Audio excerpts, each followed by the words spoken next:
Méditation du 1er juin. Pas vraiment désolé. Puisque tu as rejeté la parole de l'Éternel, il te rejette aussi, comme moi. 1 Samuel 15, verset 23. Tout en continuant de rejeter la faute sur le peuple, comme s'il n'avait lui-même péché que par crainte des hommes. Saül, terrifié, vouait maintenant les torts qu'il venait de nier à l'effondrement. Ce n'est donc pas le regret d'avoir désobéi qui dicta au roi cette supplication. Maintenant, je te prie, pardonne mon péché, reviens vers moi. Verset 25. Son principal souci était de conserver son identité, son trône ainsi que l'attachement de son peuple. Au moment où Samuel tournait le dos pour s'en aller, Saül prit de frayeur et voulant le retenir, le saisit par le pan de son manteau qui se déchira. Verset 24. Et il lui resta dans le chemin. Samuel lui dit, l'Éternel déchire aujourd'hui la royauté d'Israël pour te l'ôter.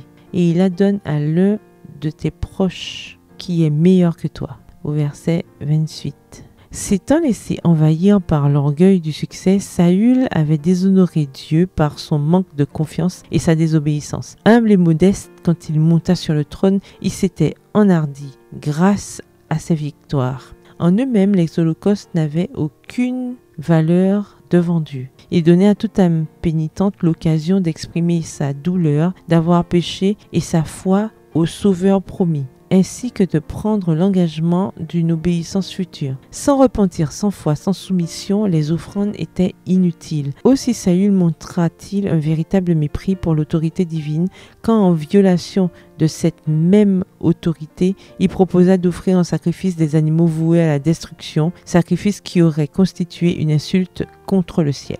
Le péché du roi et ses résultats sont devant nous. Et néanmoins, que de personnes refusent, comme lui, d'obéir à un commandement de Dieu, tout en continuant à lui offrir un culte extérieur. Quelque zèle qu'on puisse apporter aux cérémonies religieuses aussi longtemps qu'on persiste à violer l'un de ses commandements, le Seigneur n'en fait aucun cas et son esprit en est absent. Texte tiré du livre Patriarches et Prophètes, au chapitre 61, aux pages 615 à 618. Bonne soirée, que l'Éternel vous bénisse.